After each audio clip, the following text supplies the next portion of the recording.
말씀은 이사야 30장 18절에서 22절 말씀이에요. 이사야 30장 18절에 그러나라고 시작을 해요. 그래서 오늘 본문을 우리가 알기 전에 이 그러나라는 말이 무엇을 의미하는가를 알아야 그러나 하고 그 내용이 이어지겠죠. 그래서 이 그러나를 설명하고 있는 이사야 30장 1절부터 쭉 보도록 하겠습니다. 이 이사야 30장 이 배경은 어떤 거냐면 아수르가 이스라엘에 쳐들어올 때 이스라엘이 아수르의 공격을 맞이하면서 대응하는 모습이 나옵니다. 근데 아수르가 쳐들어오는데 이스라엘 유다 입장에서 어떻게 대응하는가, 그것이 30장 1절에서 5절까지 나와요. 이사야 30장 1절에서 5절까지 함께 읽도록 하겠습니다. 시작. 여호와께서 이르시되 패역한 자식들은 화 있을진저 그들이 계교를 베푸나 나로 말미암지 아니하며 맹약을 맺으나 나의 영으로 말미암지 아니하고 죄에 죄를 더하도다.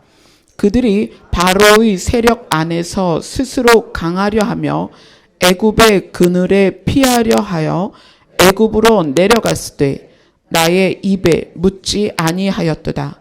그러므로 바로의 세력이 너희의 수치가 되며 애굽의 그늘에 피함이 너희의 수욕이 될 것이라.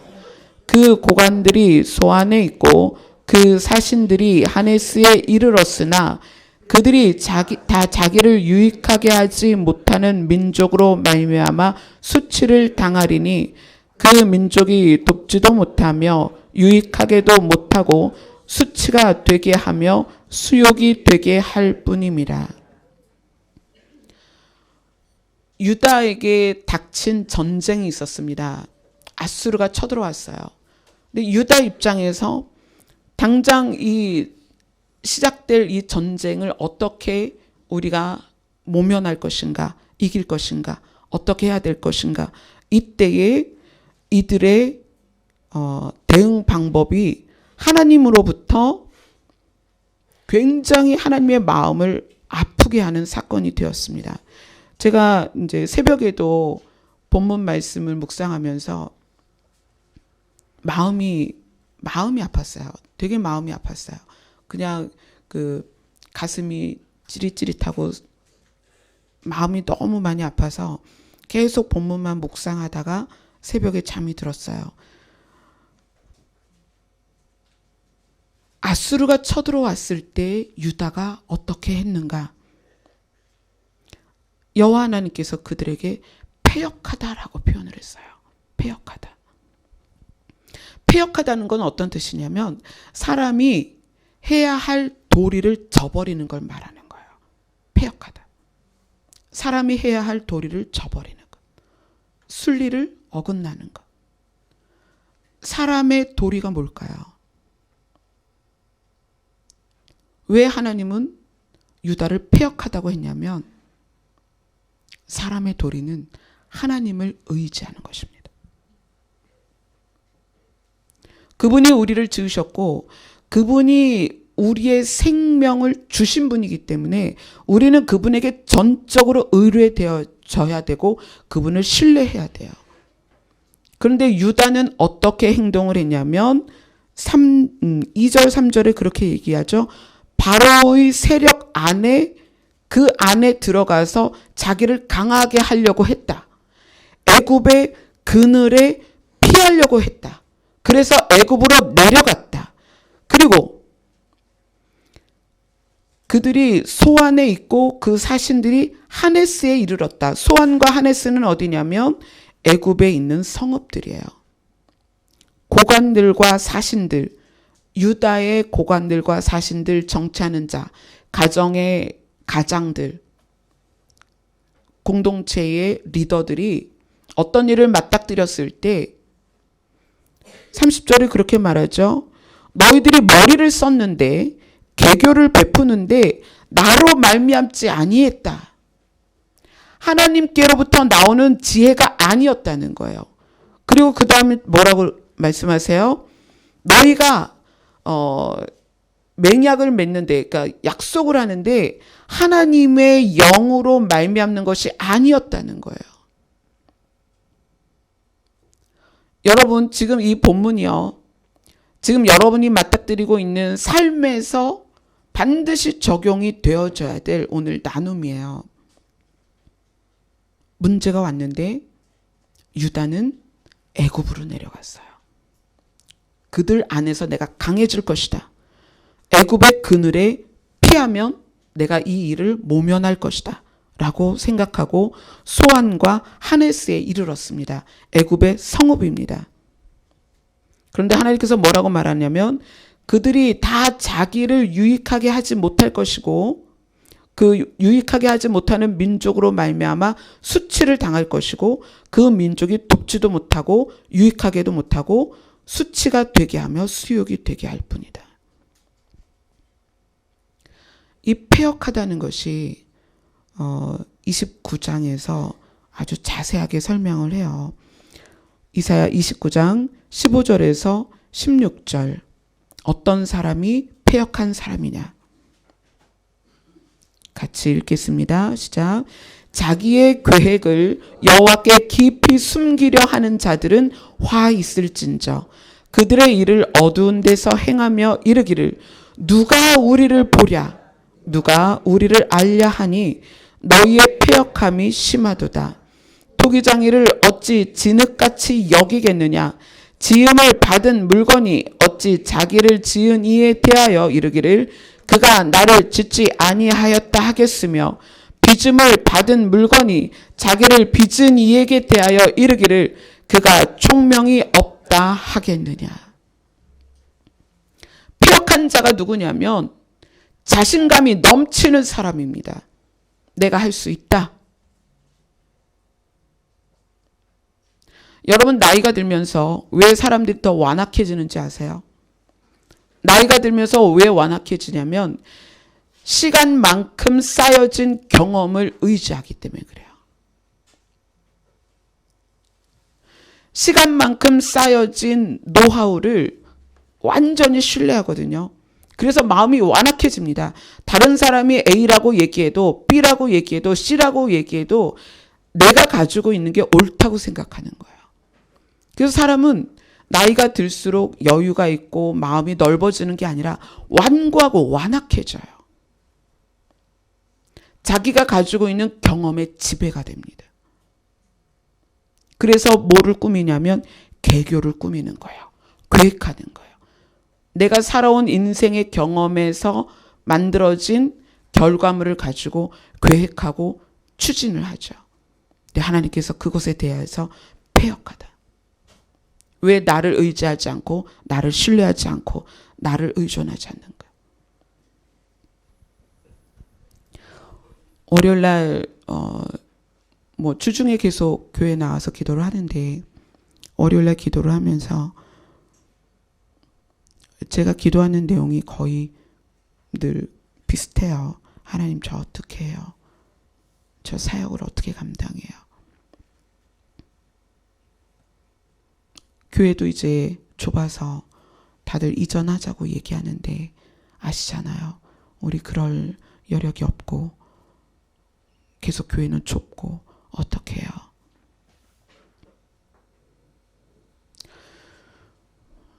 한참 이렇게 울고 있는데 하나님께서 전혀 생각지 않은 말씀을 주셨어요. 내가 너를 기뻐한다. 내가 너를 기뻐하는 이유는 네가 전적으로 나를 의존하기 때문이다.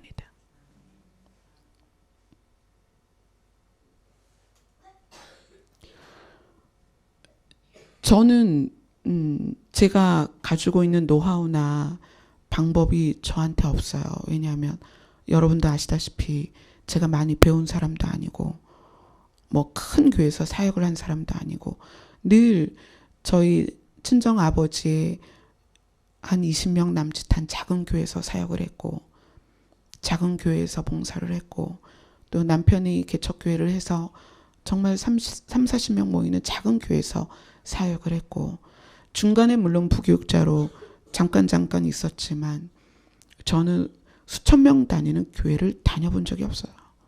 그러니까 그렇게 큰 규모 안에 들어가 있어 본 적이 없어요.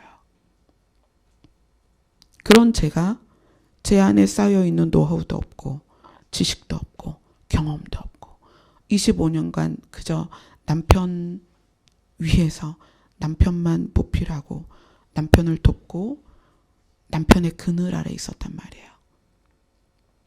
그래서 그런 저이기 때문에 늘 강단에 엎드리면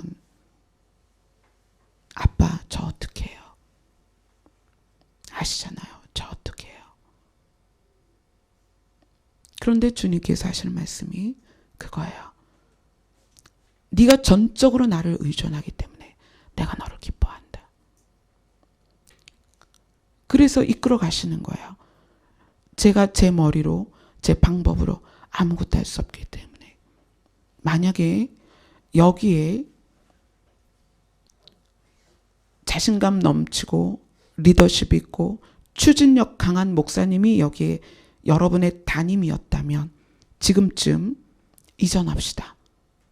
광고하고 이전 헌금하게 하고 건축 헌금하게 하고 땅 보러 다니든 건물 보러 다니든 계획을 추진을 했을 거예요.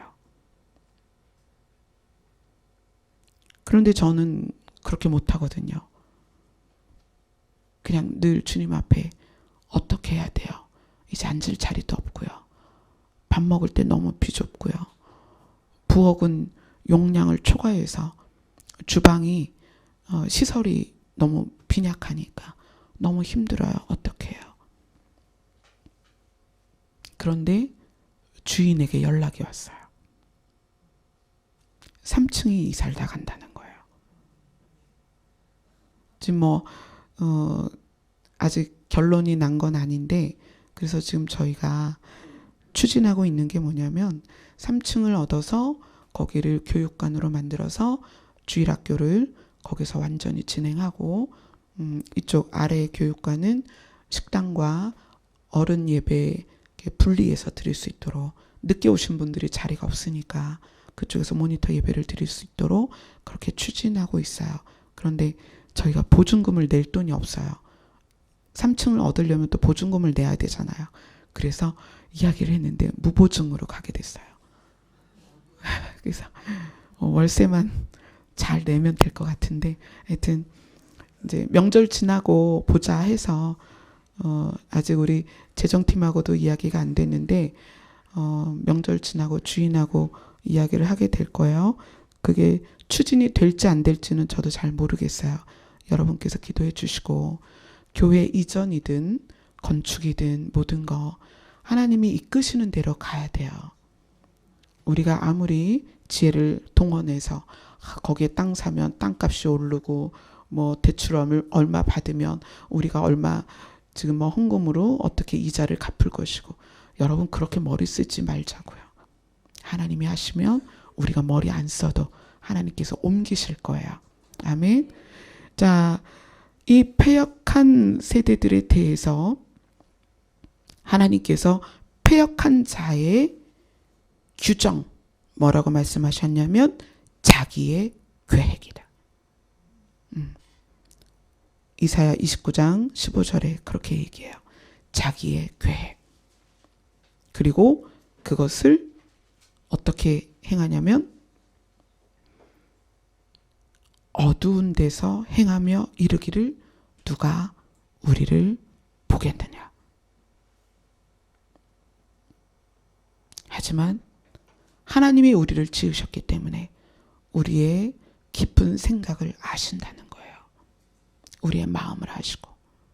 그래서 여러분이 진짜 자유가 언제 생기냐면 마음과 행동이 일치될 때예요. 우리의 마음과 행동이 우리의 마음과 우리의 표정이 우리의 마음과 우리의 말이 일치될 때 그 사람이 진짜 평안을 누려요. 내 마음 안에 깊이 감추어진 어떤 것이 있으면 행동이 어색하거나 과장되거나 가면을 쓴 것처럼 되죠.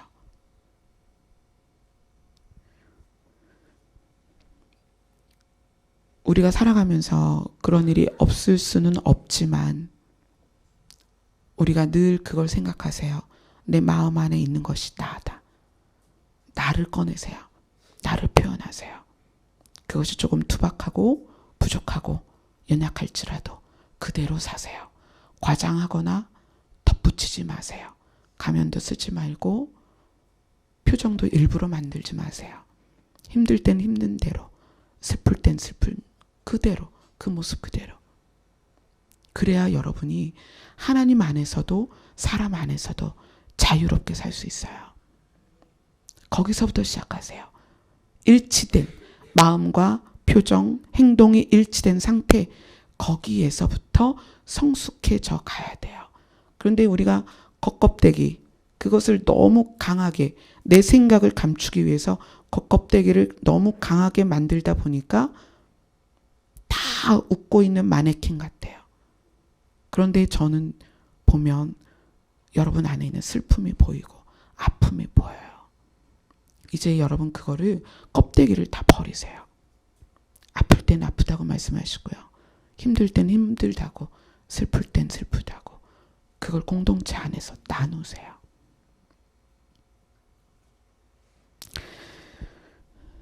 이것이 좋은 의미에서는 나를 보호하는 거지만 이것이 점차적으로 패역한 세대로 가는 길이 돼버리기 때문에 제가 이 말씀을 드리는 거예요.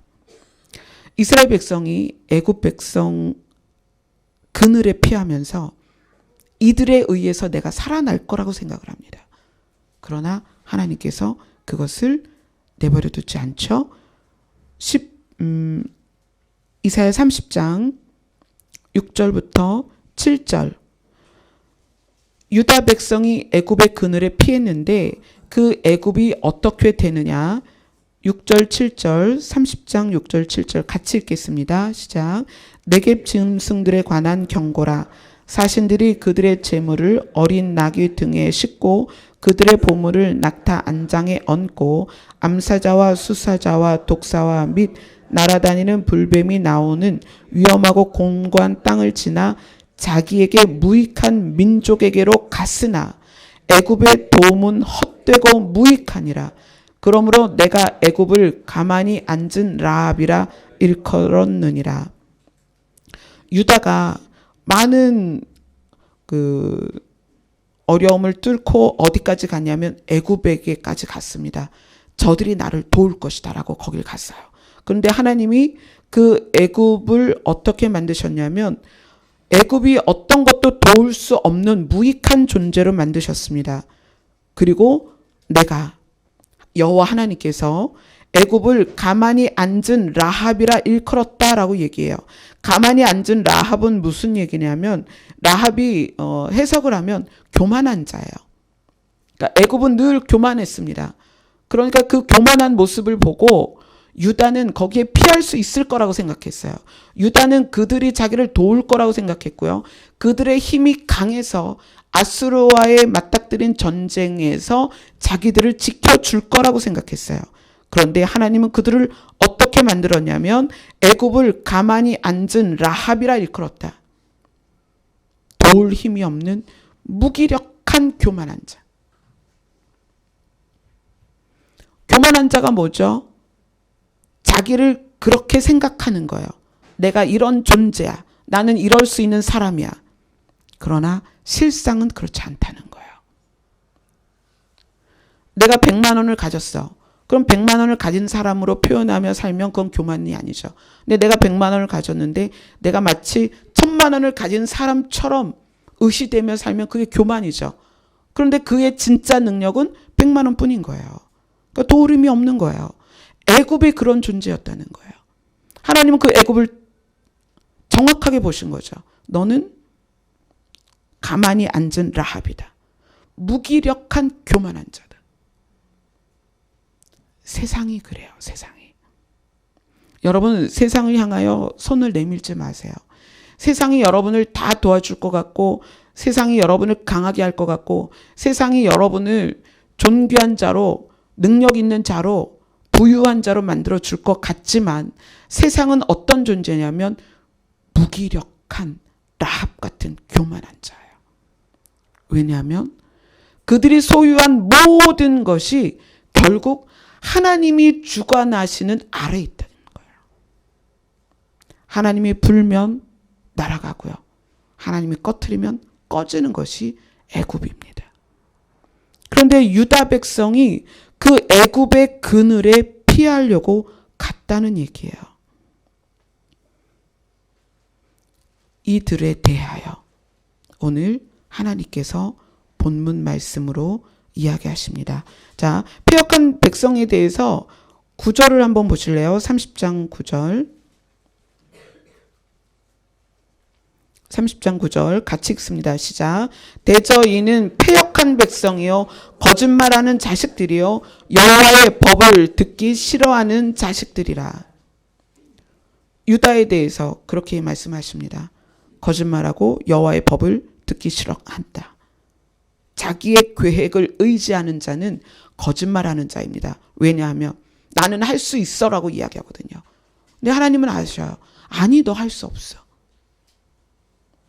돈이면 돼. 아니요. 돈으로 할 수 없어요. 그게 거짓말이에요. 내가 권력을 잡으면 뭐든지 할 수 있어. 아니요. 권력 갖고도 할 수 없어요. 그게 거짓말입니다. 하나님은 하나님의 법을 계속 말씀하시는데 패역한 백성은 하나님의 법을 듣기 싫어하죠.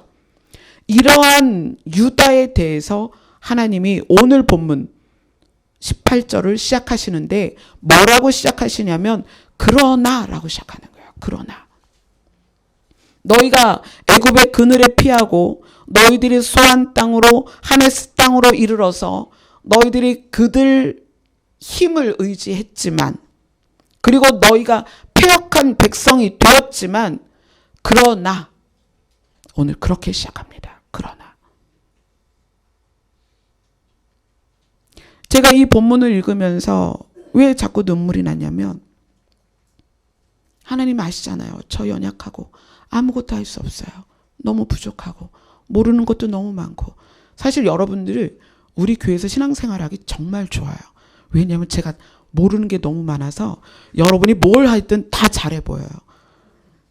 그러니까 누가 이거 만지면 저것도 만질 줄 아네. 그게 대단해 보이고요. 우리 스텝 집사님 나와서 막 만지면 저것도 할 줄 아나 봐. 저는 여러분이 뭘 하든지 그게 다 대단해 보이는 거예요. 이게 여러분의 유익입니다. 제가 모르는 게 여러분의 유익이에요. 정말 할 줄 아는 게 없고 아는 게 없고 경험도 없고 또 제가 기계치예요. 제가 핸드폰은 걸고 받는 것밖에 몰라요. 어느 날 저희 어머니께서 시골에 있는 예쁜 꽃을 찍어서 띵동하고 보내신 거예요. 제가 어머니의 그 사진을 받기까지 사진을 전송해 본 적이 없어요. 제가 얼마나 놀랬겠어요. 그 단양 시골 동네에 사시는 우리 70 넘은 어머니가 80을 바라보시는 어머니가 사진 전송을 하신 거예요. 야, 큰일 났다. 나도 뭔가 보내야 되는데. 그때 사진 전송을 배웠어요. 걸고 받고 메시지 그 밖에는 제가 핸드폰을 다룰 줄을 몰랐었어요. 그만큼 기계체예요. 저희 집에 이걸 얘기를 해야 돼 말아야 돼. 스팀 다리미가 있는데 그 스팀 다리미를 어떻게 쓰는지 모르겠는 거예요. 그 스팀 다리미가 저희 집에 온 지 제가 결혼한 지 얼마나 됐죠? 결혼할 때 선물 받은 거예요. 근데 그 스팀 다리미를 물을 넣어서 써본 적이 없어요. 그냥 열 다리미로 쓰는 거예요. 물 나오는 다리미가 아니라. 그 정도로 제가 기계 다루는 거 무서워해요. 고장 날까 봐. 뭐 누르면 컴퓨터에서 뭐 날아갈까 봐 뭐 못 눌러요. 그냥 있는 그대로만 쓰거든요. 그렇기 때문에 하나님 앞에 서면 늘 그렇게 얘기해요. 저 어떻게 해야 돼요? 아시잖아요. 저 아무것도 못하는데 어떻게 해야 돼요? 그런데 그 하나님께서 이렇게 말씀하시는 거예요. 그러나 모든 말을 대변해 주시는 거예요. 그러나 그래 너희가 패역한 백성이고 나를 떠났고 나의 법을 즐거워하지 않고 너희가 세상으로 숨고 세상 것을 추구하고 세상을 좋아하지만 그러나 이렇게 말씀하세요. 여호와께서 기다리시나니. 아멘. 오늘 본문 18절을 같이 읽겠습니다. 시작. 그러나 여호와께서 기다리시나니 이는 너희에게 은혜를 베풀려 하시며 일어나시리니 이는 너희를 긍휼히 여기려 하심이라. 대저 여호와는 정의의 하나님이시라. 그를 기다리는 자마다 복이 있도다. 하나님께서는 늘 그 자리에 계세요.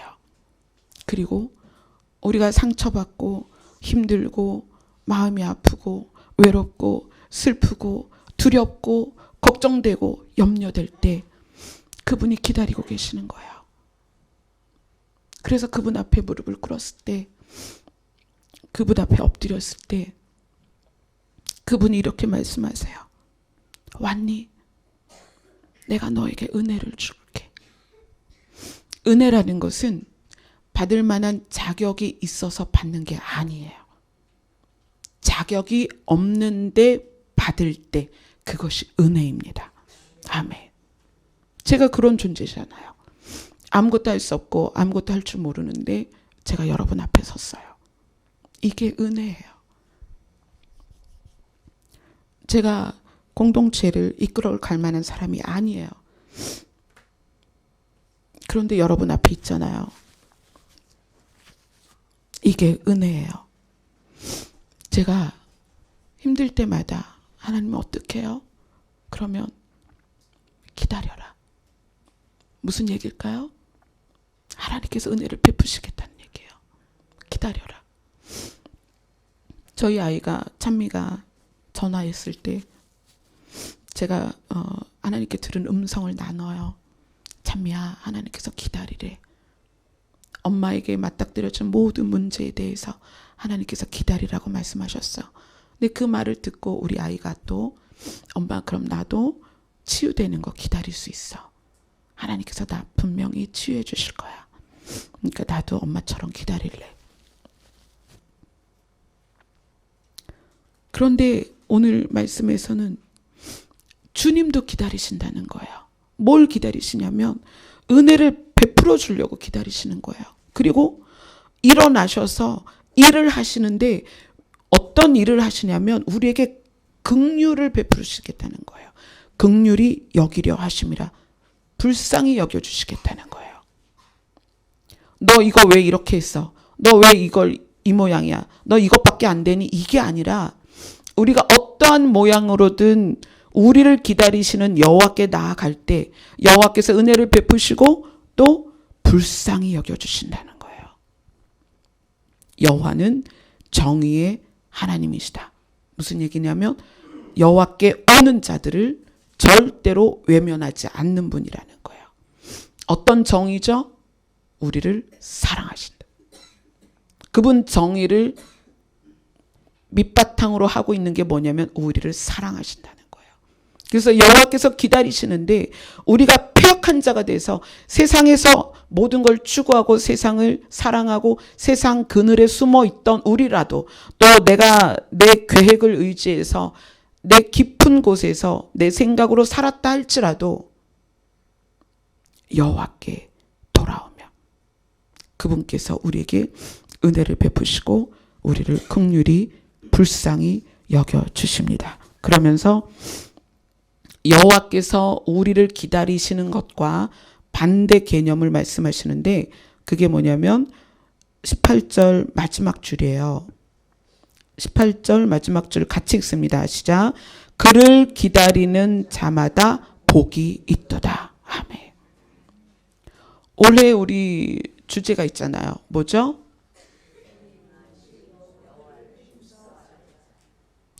우리에게 임하실 여호와가 계십니다. 근데 하나님께서 오늘 내가 너희를 기다린다. 은혜를 베풀고 불쌍히 여겨주기 위해서 내가 너희를 기다린다. 그러면서 또 무슨 얘기를 하시냐면 너희는 기다려라. 누구를? 그를 기다려라. 그를. 자, 그 그를이 누구냐면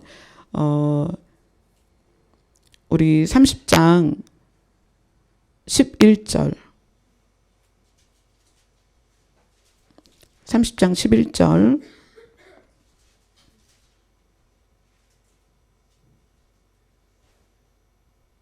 거기에 보면 누구를 이야기하고 있냐면 이스라엘의 거룩하신 이 이스라엘의 거룩하신 이. 자, 12절에 보면 거기에도 이스라엘의 거룩하신 이 이렇게 나오죠. 15절에 가면 15절에 가서도 주 여호와 이스라엘의 거룩하신 이. 그를 기다리는 자마다 복이 있는데 그가 누구냐면 이스라엘의 거룩하신 이예요. 여호와 하나님입니다. 그분이 우리에게 오시겠다는 거예요. 여호와께서 기다리시고 그분이 우리에게 오시는데 어떤 자에게 오시냐면 여호와께 가는 자에게 주님께서 오시겠다는 얘기예요. 우리가 거룩에 대해서 지난주에 나눴죠. 거룩이 뭐다? 기억나세요? 네. 하나님께 돌아가는 것이다.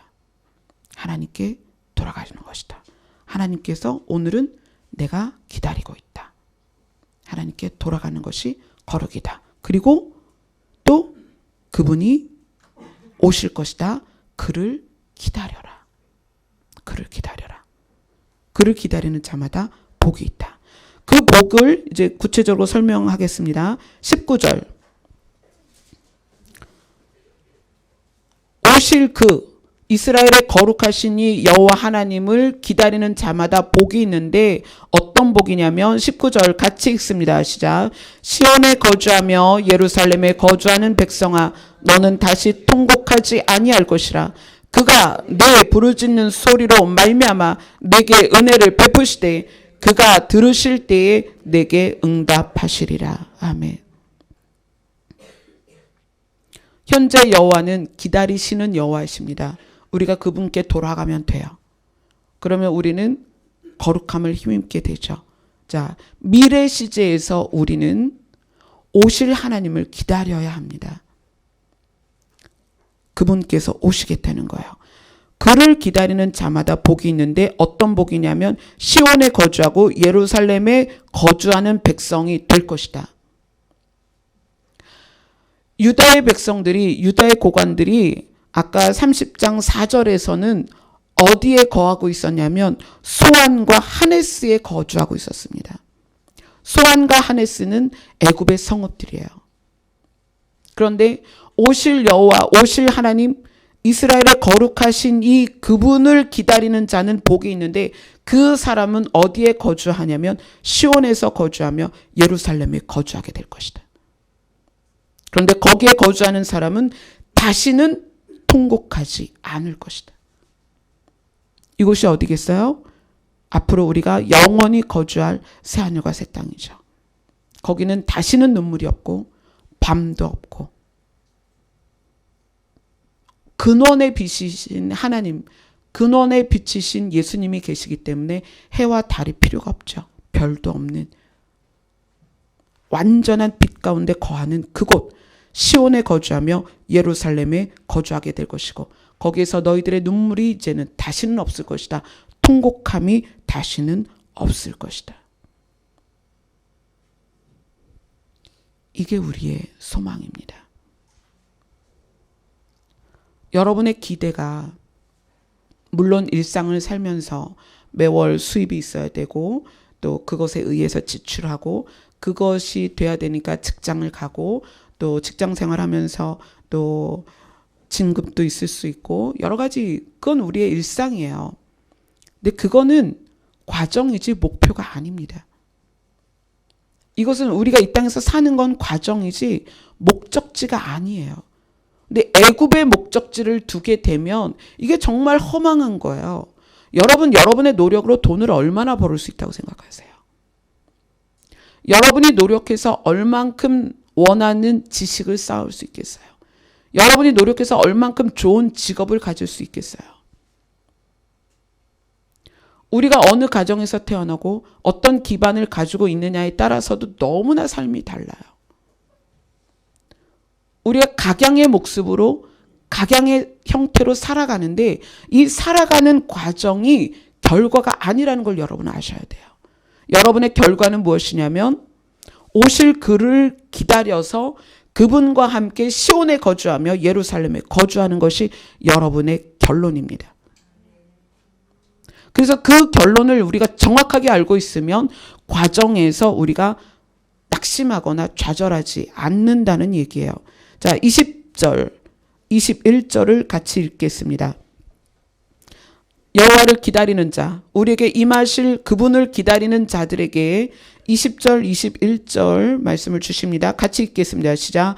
주께서 너희에게 환난의 떡과 고생의 물을 주시나 내 스승은 다시 숨기지 아니하시리니 내 눈이 내 스승을 볼 것이며 너희가 오른쪽으로 치우치든지 왼쪽으로 치우치든지 내 귀에서 말소리가 내 귀에 들려 이르기를 이것이 바른 길이니 너희는 이리로 가라 할 것이며.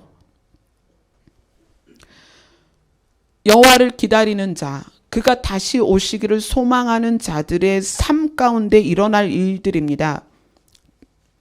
주께서 너희에게 환난의 떡과 고생의 물을 주시니나, 이거는 하나님께서 여러분들에게 일부러 고생하게 하고 환난을 주신다는 게 아니에요. 이 땅은 성경이 이렇게 표현하죠. 나그네다.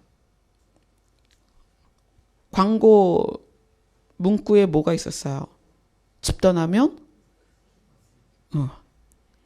고생이다. 엄청 고생이다. 우리가 그 과정을 가는 거예요. 하나님 나라로부터 출발한 우리가 이제 시온과 예루살렘으로 들어가야 되는데 지금 과정이거든요. 이 과정 안에서 환난이 있고 고생이 있다는 얘기예요.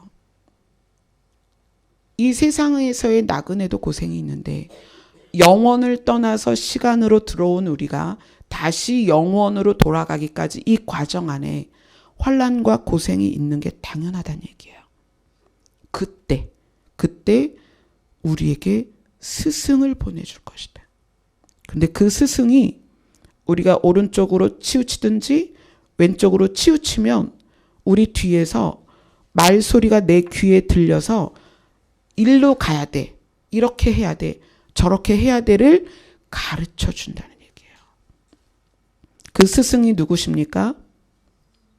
성령이시죠. 이 성경을 성령의 감동으로 쓰게 하셔서 성경 말씀을 통해서 우리를 이끌어 주십니다. 또 귀에 들리게 해주겠다고 했잖아요. 그죠? 성령께서 직접적으로 성령을 전적으로 의존하는 스승을 따라가는 제자처럼 성령을 전적으로 의존하는 사람들에게 감동으로 바른 길을 제시하십니다. 이렇게 해라, 저렇게 해라. 그랬을 때 우리가 성령에 의하여 바른 길로 가게 됐을 때 결론이 삶에서 명확하게 드러나는 부분이 22절입니다. 22절 같이 읽겠습니다. 시작. 또 너희가 너희 조각한 우상에 입힌 은과 부어 만든 우상에 올린 금을 더럽게 하여 불결한 물건을 던짐같이 던지며 이르기를 나가라 하리라.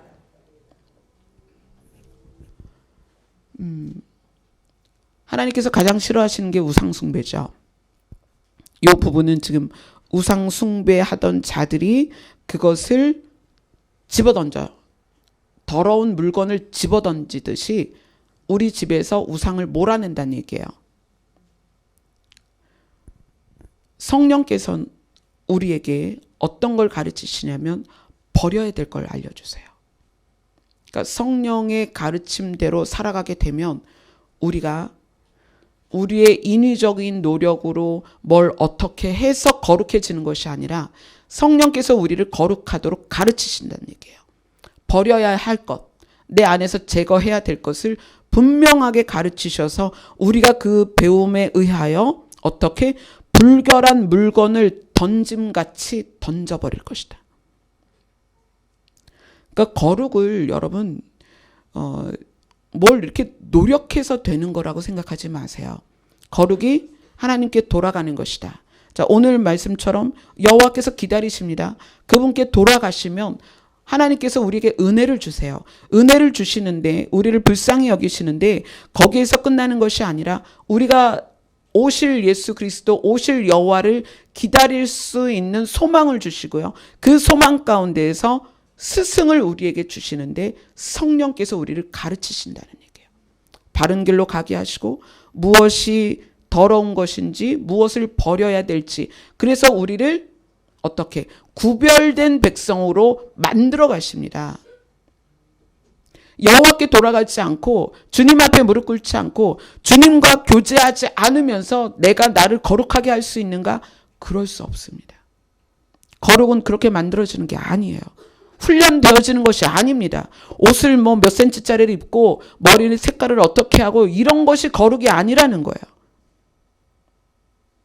우리가 여호와 앞에 나아갔을 때, 우리를 기다리시는 그분 앞에 갔을 때 그분으로부터 시작되는 것이 거룩입니다. 아멘. 지금 우리 교회 말씀의 흐름의 방향, 그것이 하나님을 알아가는 거예요. 하나님이 어떤 분인지. 전적인 의존을 아까 말씀을 드렸는데, 이 전적인 의존이 어디에서 나오냐면 그분을 향한 신뢰입니다. 우리 아이랑 이 전적인 의존에 대해서 이야기하다가 그런 얘기했어요. MT 멤버십 트레이닝 같은 걸 하다 보면 이런 거 많이 해요. 두 사람씩 짝져가지고 한 사람이 이제 서 있으면 한 사람을 그 서 있는 사람 뒤에 가서 서게 하고, 뒤돌아 있는 사람 보고 뒷사람을 믿고 뒤로 넘어져라 그래요. 그리고 뒷사람 보고 그 사람을 받아라. 그러면서 그게 어떤 거냐면 상대를 신뢰하는 훈련이죠. 저 그거 못해요. 겁도 많지만 뒷사람을 못 믿어요. 천하장사 2만기 정도 되면 믿을까? 제가 제 하중을 알기 때문에 제가 그 게임을 하면서 한 번도 뒤로 넘어져 본 적이 없어요. 제가 뒤로 이렇게 체중을 실어서 뒤로 확 넘어지면 뒷사람이 저를 받아줄 텐데 그 받아줄 사람을 못 믿겠는 거예요. 그래서 제가 둘째 아이랑 이야기하면서 나는 사람을 못 믿어. 뒤에 있는 사람 특히 못 믿어. 난 그래서 그걸 못해. 그런데 사람은 믿을 수 없는데 제가 우리 아빠는 믿어요. 우리 하나님은 믿어요. 하나님을 신뢰해요. 그분이 어떤 상황에서도 나를 지켜주시고 도우실 거라는 걸 믿기 때문에 지금 여기까지 온 거죠. 그 하나님께서 우리를 어떤 상황에서도 버리지 않고 우리를 어떤 상황에서도 우리를 사랑한다라는 베이스를 가지고 우리에게 다가와 주시고 기다리시는 그 여호와 하나님께서 우리에게 다시 오시겠다는 거예요. 그리고 너희들의 눈물이 절대 날 수 없는, 너희들이 통곡도 할 수 없는, 애통할 수 없는 그 나라, 거기에서 함께 살게 될 것이다. 아멘. 오늘 본문을 며칠 묵상하면서 행복하기도 하고 기쁘기도 하고 가슴 절절히 하나님을 느꼈어요. 너무 좋으신 아버지. 그래서 저는 여기 서서 말씀을 전하는 게 너무 좋아요. 그분을 제가 여러분에게 소개하고 여러분이 그분을 알아가고, 그래서 여러분을 기다리고 있는 여호와께 가는 거예요. 그러면 그분은 여러분을 거룩하게 하시죠. 그 거룩하게 하시는 방법이 뭐예요? 예수 그리스도를 통하여 그의 핏값으로 여러분을 거룩하게 하십니다. 그리고 언제까지 인도하시냐면 이 나그네 땅 생활을 마감하고 하나님의 나라에서 그분과 함께 거하는 그날까지, 하나님이 여러분을 인도하십니다. 아멘. 과정 안에서 이런 일 저런 일, 그걸 너무 기가 막히게 설명했죠. 환난의 떡, 고생의 물. 떡과 물은 언제 먹어요? 여기서 떡은 주식입니다. 여러분 기본적으로 하루 3끼는 드시죠. 환난과 고생이 떡 먹듯 물 먹듯 우리 삶에 있단 얘기예요. 이거 되게 무서운 말이에요. 우리 삶은 그런 삶입니다. 환난을 떡 먹는 것처럼 고생을 물 마시듯이 너희가 할 것이다. 그게 세상이다. 그러나 내가 너희를 인도할 것인데 스승을 보낼 것이다. 그 스승이 너의 귀에 말해줄 것이다. 그러면 그 스승이 나 자신을 인도하셔야 될 거 아니에요. 그 스승에 대해서 예수님은 뭐라고 말씀하세요? 구하고 찾으면 찾을 것이다. 세상의 아버지도 자기 자식에게 좋은 걸 주는데 설마 하나님이 안 주시겠니? 너희들이 구하면 하나님께서 좋은 걸 주신다. 그 좋은 게 뭐다? 성령이다. 이렇게 말씀하시는 거예요. 아멘. 네. 성경은요. 아무데나 펴서 한 구절을 뽑아도 그 한 구절이 성경 전체를 통틀어 꿰뚫을 수 있습니다. 여러분 오늘 말씀하십니다. 여호와께서 기다리신다. 아멘. 어떤 상황에서도 어떤 환경에서도 또 내가 어떤 모습이어도 상관없습니다. 여호와께서 기다리십니다.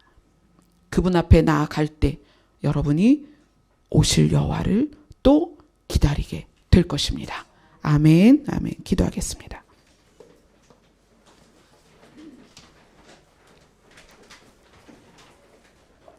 하나님 감사합니다.